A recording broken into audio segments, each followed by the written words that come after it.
Welcome to the Real Estate Roadmap Podcast. I'm your host, Brandon Cuellar. My goal is to provide valuable insights on how to become a top producer and win in any market. Whether you're just getting started or you're already an established realtor, this podcast is for you.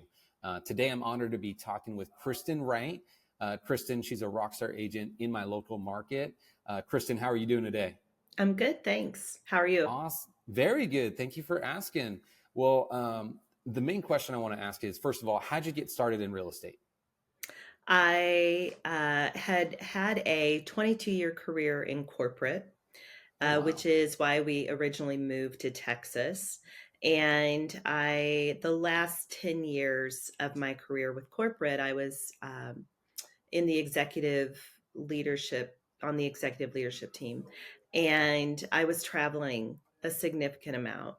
And I had the opportunity to step out of that.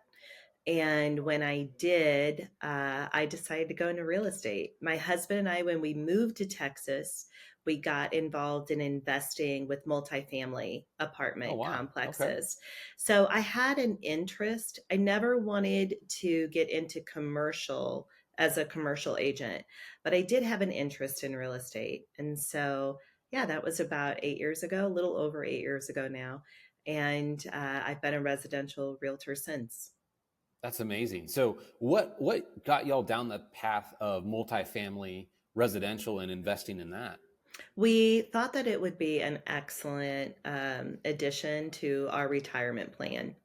Okay. We wanted to be passive investors, and it's been very lucrative. We've really enjoyed that investment stream.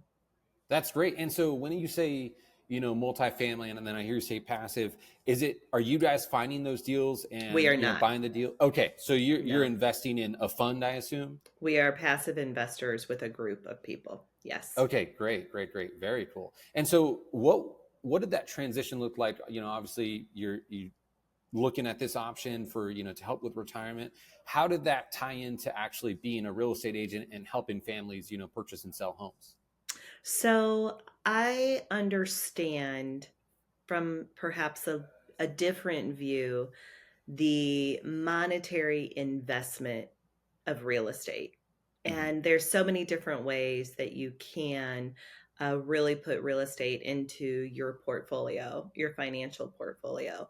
But even if that is just as a single home owner, it is such a lucrative investment for people to make.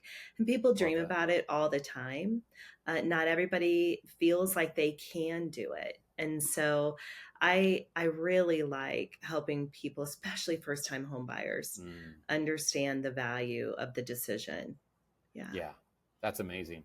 And I'm curious because, you mentioned you came from corporate. I didn't know that actually before you just said that. Did you have any sort of, worries about doing something 100% commission like a realtor?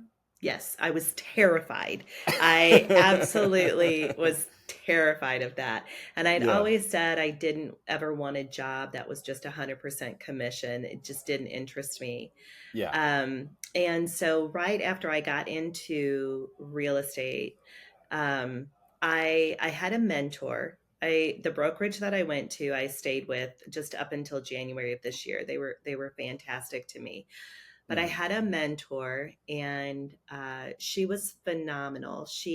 What she did is she shared with me once a week the biggest career mistakes she's made in real estate. And she Oh, did okay. that because she didn't want me to make the same things. And it Mhm. was the most priceless training I could have possibly received. At the exact same time I was meeting with her weekly, I got a business coach. Okay. And my corporate background, I understand the value of business coaching if you select one that is really meeting your needs. Mhm. So I didn't want someone as a cheerleader. I didn't need motivational encouragement. I needed somebody to help me with strategy because being an entrepreneur was so new for me. I did Yeah. not know what I was doing. So if I created the right strategy and got some insight there, I knew that I would execute. And so Yeah. I did those two things simultaneously. My first year was painful. I mean, like it was Mm, horrible. Don't get me wrong. It yeah. was I was working 70-hour weeks. I love to work. Yeah. I love to work, but I was making no money. I was Mm, doing a ton of leases. And which was great practice. It was good for me to work with clients. The leases that I did the first year, 8 of those people bought the second year. wow. So that was it proved to be very fruitful, that Yeah. approach. But yeah, going to straight commission, that was hard. It was very Oh, I hard. can imagine. And a lot of people, they don't talk about that first year in real estate. Obviously we're in the generation and the day and age that, everyone romanticizes the idea of being an entrepreneur and having your own business and everything like that. Hmm. But a lot of people don't show you the hard parts of it. How you're saying the first year, the 70-hour weeks, not getting paid anything. And then when you Hmm. do, maybe it's a lease that doesn't pay you, nearly as much as a sale. So Hmm. what kept you moving forward through those times of those really tough, the tough obstacles that you were facing there? Yeah, that's a good question. I heard from very successful agents that their first couple years were really hard. Mm, And I respected what I saw in their career now when they were telling me that. So I knew that it wasn't going to be any different for me. It was going to be hard, yeah. right? I was incredibly fortunate to have an outstanding retirement package. So from a financial perspective, I I was okay. From a Mm, mental perspective, it was the first time in a really long time that I found myself perhaps failing every day, mm, right? And was I failing? It's debatable. It's how I felt, yeah. right? Yeah. And so I just had to really make the decision to stick with it.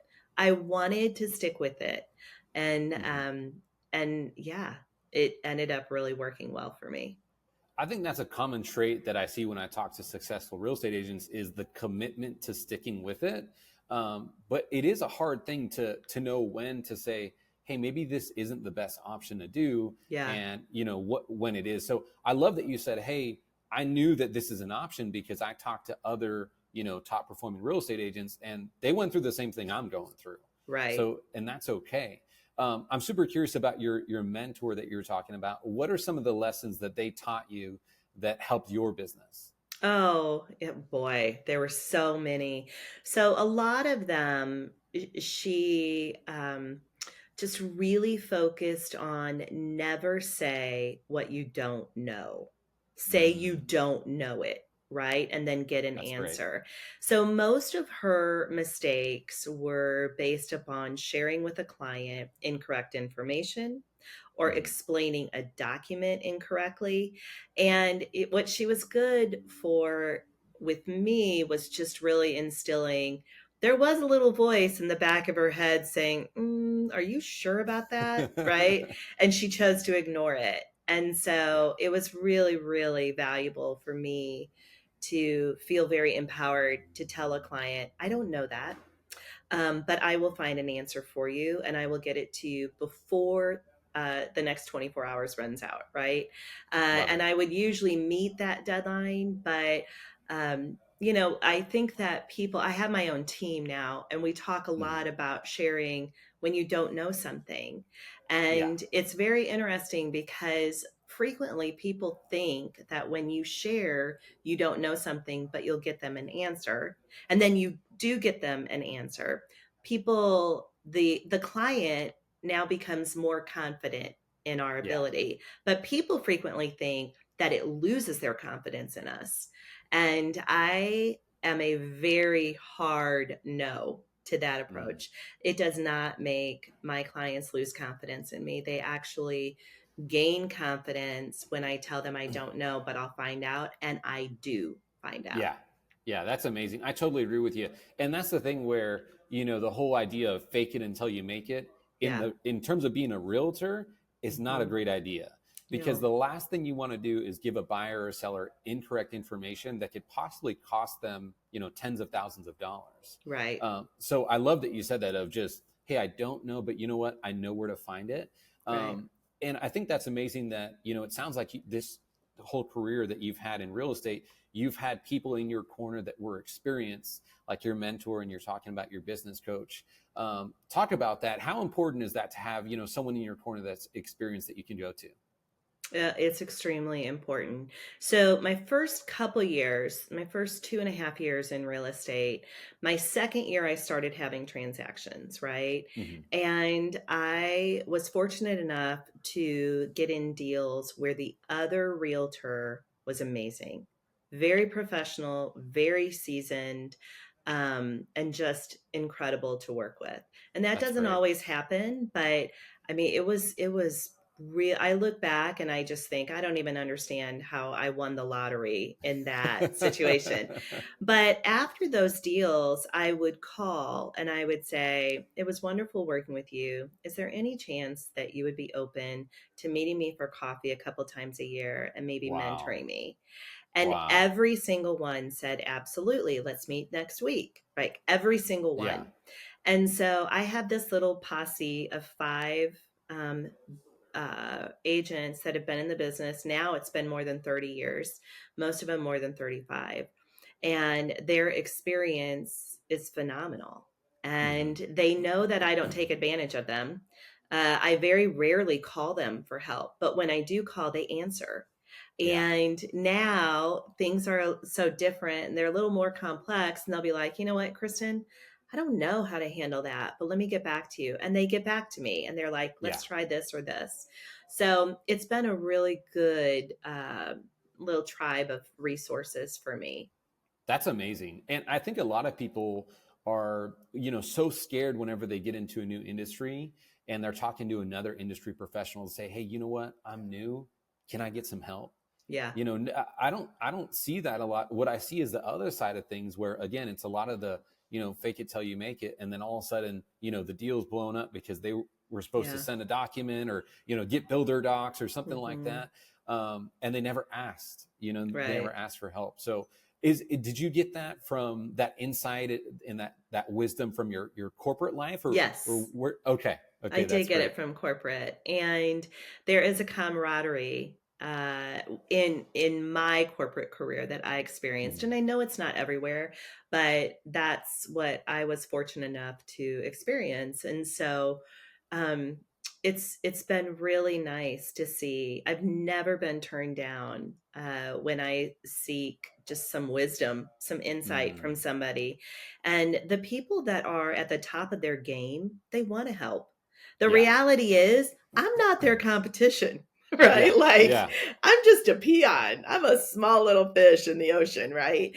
And so they want to impart their Mhm. experiences and what they know and their knowledge, and they're gracious and generous with it. So Yeah. I have not had anybody. Now, I will say on the flip side of that, I'm incredibly respectful of their time. So Mhm. I go with an agenda and I stick to it. And if Yeah. they want to chit chat longer, then that's great.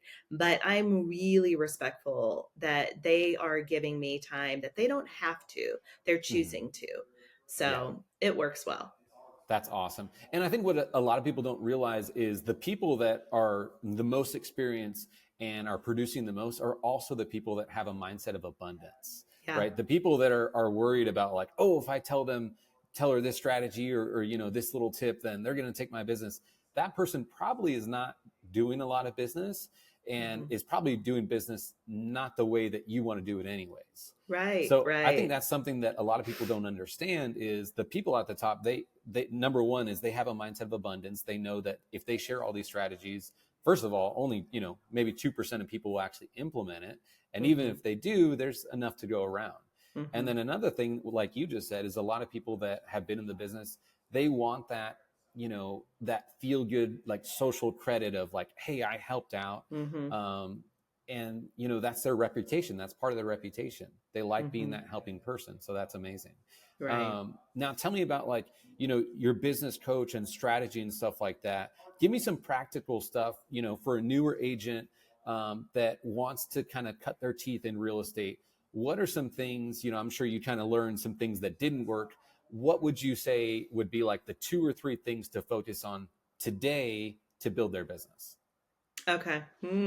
Those are good questions. So, um, my business coach and I, first off, at the time, he was not involved in real estate. He was a brilliant, still is a brilliant, very, very strategic business person. He lives in San Mm, Francisco. But like I said earlier, I just needed to create a plan that if I do this and if I really commit to doing this month over month, I will see my business grow from mm, doing these actions. yeah, Um, and so that's what I created. It was 100% relational. got it.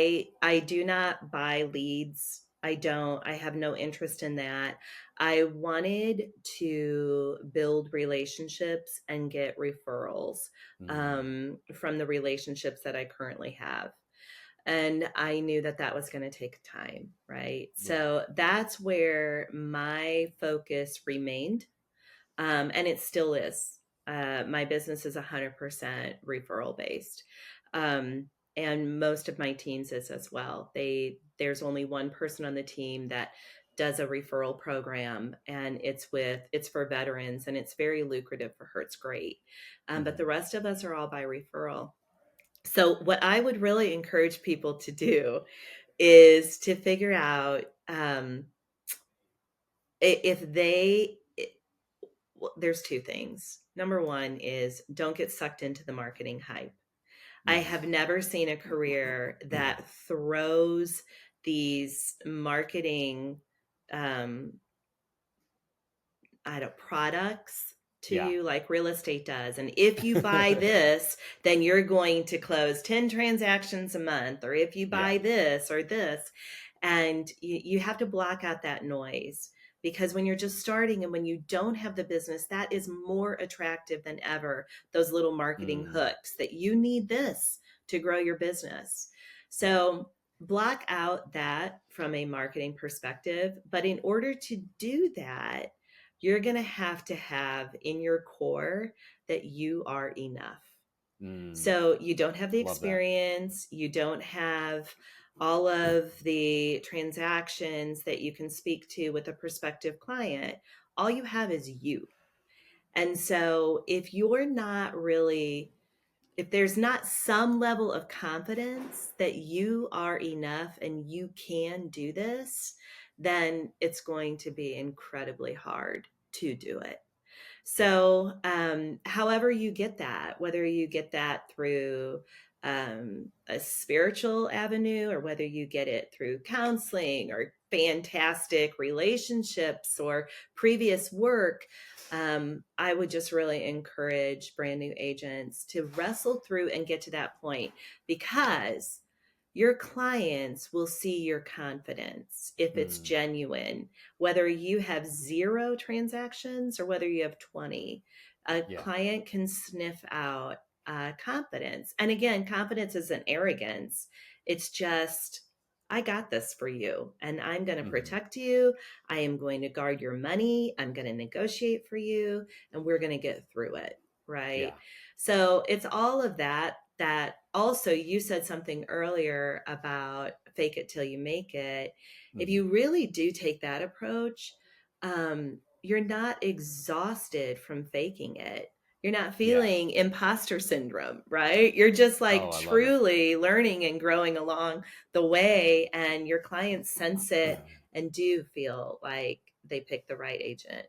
Yeah, yeah, that's amazing. And I've talked to newer agents as well that are having some, quick success in their business, and they've kind of hit it off in a certain avenue. And what a lot of them tell me is they'll just tell them, hey, you know what? Yeah, this is my second transaction, but you know what? I have people in my court that combine experience of however many years, and if there's any question I have, I'm not going to guess. I'm just going to go to them. We'll default to them and make sure Mhm. that we get you the right answer. Yeah, it's really refreshing, right? Hmm. Like it Yeah, does people love that. build, they do love it, but yet so many people think you can't divulge that information or you're going to lose business. Yeah. Mm-mm, No, it's when other wrong. people, I mean, it seems like they're more apt to help you Right, to say, hey, you know what? They're excited to be part of your journey as a new right, agent.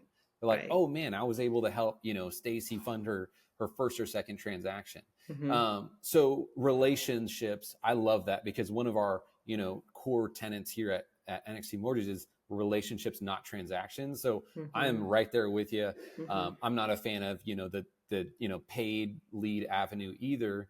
But practically, we're talking about relationships. I assume, if you have a new agent that comes on your team, are you talking about sphere of influence, or how are you encouraging them to seek out those relationships and try to, develop them into, transactions? Yeah, so I just share with them what I did, and I really encourage them to uh, trust me, Mm, that they still need to do it their own way, of course, because all of us have our own unique style.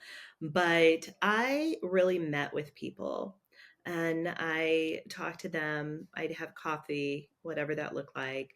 And then I would yeah. just say, okay, real estate is new for me.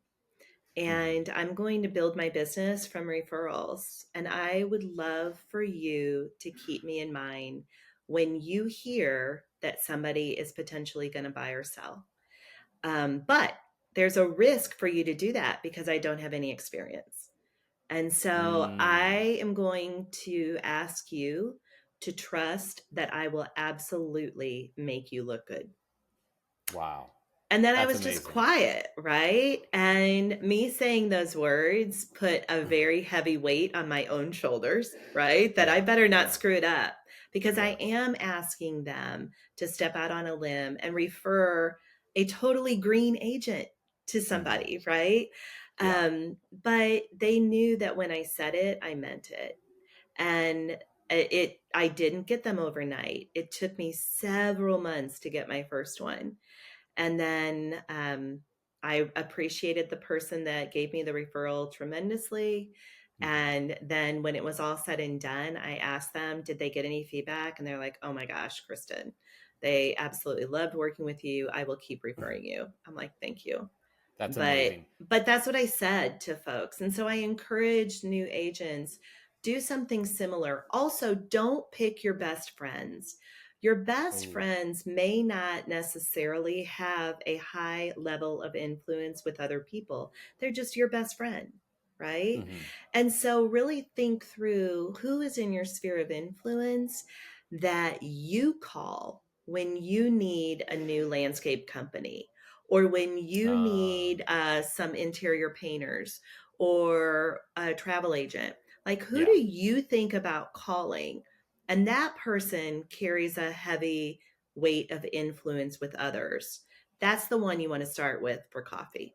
Yeah. That's and amazing. and so just be very intentional with who you're asking, right?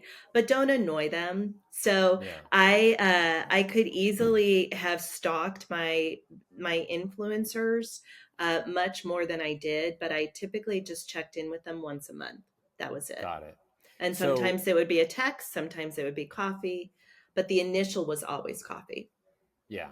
So I love what you said about there's a risk to referring that person to me and being upfront and honest. I think that's Yeah, so refreshing. Just you saying that, I'm kind of like, whoa, I wasn't expecting that, yeah. and I think people will really resonate with that. I do have a question about that. I think a lot of people are maybe a little bit worried about, being that person that just sends out a mass text message to, all their friends and say, hey, I'm a realtor, use me. Um, it sounds like this isn't that strategy. We're doing things a little bit different. Tell me what the difference is, though. Yeah, it's very one-on-one. Okay. I am not a mass texter. Hmm. Um, I did do flyers in the very beginning. I sent flyers out, a really professional, well done flyer, just about something in the market. I Yeah. did that my first year and a half, and then it was too expensive. I mean, it Yeah. was expensive for me to do that, and I got very little feedback on it. Hmm. And so I was like, that's really the only hard marketing campaign that I ever did. But other than that, I am all about just the one-on-one Got it. connection. It matters more to me. Now, I read a lot about generational management. I'm very intrigued by it, right? I find it interesting. So I'm a baby boomer. I'll be 60 this year. Mhm. And I like a phone call. I like a personal touch, right? But I work with a lot of millennials and Gen Zs, and they don't like that. So once I'm able to speak with them, I ask them, what's your preferred method of communication? And Mm. then I jot it down in their contact on my phone, because you can't ask somebody, how do you want me to communicate with you? And then still do the opposite or what's easy for me, right? Like that's Yeah. disrespectful. Yeah. So, I do believe though, no matter what generation it is, a one-on-one connection is more meaningful. That's amazing. And I think it just sums down to, one great meeting with the right person is so much better than, 10,000 Yeah. text messages that are all kind of, because everyone gets them and they know that, like, I'm not the only one that got this. Right, right. You So know. that's amazing. That's amazing. Tell me about your team. I'm super curious about that. When did you start that, and what influenced that decision? So my business coach had been telling me for quite some time, even in my horrible first year, that I was going to need a team. And I Hmm. wasn't getting the business. I'm like, you're absolutely nuts. And so I started a team. I hired my first person who was not an agent. She is a project manager, and I hired her my second year. And she really loves details, organization, everything that I am not, right? Yeah. Yeah. And so my business coach developed a assessment, and he uses it across industries. And I said, okay, I'd like to do an assessment if I'm going to start growing a team of agents. And what I wanted the assessment for is I wanted to see two different things. I wanted to see how someone, their adaptive behavior and their natural behavior. I did not want anybody on my team who was internally wired for sales. I Mm, wanted people that were internally wired for service as well as could negotiate. And got that's it. not always easy to find, but every single person on my team can absolutely serve the living daylights out of their clients. It's natural for them. They want to do that. But then they can also protect their clients' money like a mama bear. Yeah. And that is crazy important, because it's not about our money, it's about these people who are trusting us with their money, right? Yeah. And if we really respect that process, we will get paid. Yeah. But the priority, and according to our fiduciary duty, their money and protecting it comes first, always. Hmm. Yeah. So we did this assessment, and that's what it really did show, is that an agent, once I talked to them a couple times, I pay for the assessment. It's expensive. It's worth Hmm. it. They end up getting this 86-page report Wow. on just how they're wired and the ways that they can really capitalize on that with this career in real estate. And so it's a great gift. I only give it to folks that I truly think now I want on my team. I have Hmm. 15 people on my team.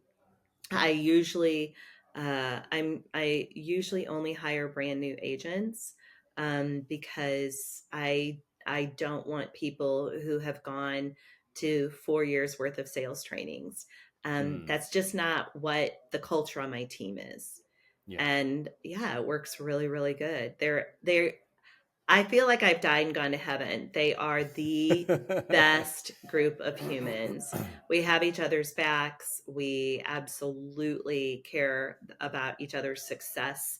Even though my team has quite a few athletes on it, Yeah. people that were athletes in one way or another, there is this very weird camaraderie that you have to really experience to believe it. And so it's just fantastic. I love it. That's amazing. That's amazing. I think, one of the keys to building that culture that you're talking about is, like you're saying, is bringing on newer folks that don't have those bad habits or kind of Yeah. the stigmas or, Yeah. stereotypes kind of put into them by someone else. So And that, talking about mistakes. I'm sorry, yeah, cut you off. Talking no, about you're fine. mistakes all the time with them, right? It's like Mm, I live out with them. The more I talk about horrible mistakes I make, the more confidence they have in me, right? mm, And so that enables them to see that they can do the exact same thing with their client. yeah. And it just builds confidence and security. So it's That's cool. amazing. That's amazing. So, Yeah. what is your kind of vision for your team? Are you hoping to keep it kind of small and tight knit, or Yes, I'm are not growing. I am okay? not growing. Yeah.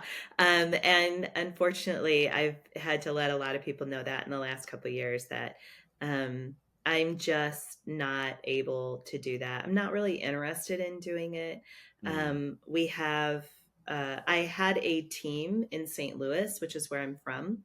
yeah, And when I changed brokerages, my new broker doesn't have a brokerage there yet. I see. So if that happens, then I will get that team back because they were phenomenal. And I happen to have a lot of contacts in St. Louis still. So I would love those people when they have real estate transactions coming up to be taken care of by my team there. Yeah, But as far as here goes, yeah, I'm not growing. Yeah. got it, got it. Well, when you got something special, Yeah. you don't want to lose it. So I Yeah. I can appreciate that. That's amazing. Yeah. Well, Kristen, thank you so much for your time. I really appreciate you kind of sharing your Yeah. journey and some of your strategies, and I love your philosophy on just really focusing on relationships and serving people and serving families. Hmm. That's super refreshing. Sometimes in this industry, there's that's not Yeah. always the sentiment. So that's amazing. Yeah. Well, thank you so much for your time. If y'all appreciated this episode of the Real Estate Roadmap podcast, feel free to share it with a friend, and we'll see you next time. Thanks for having me. Thank you. Bye bye.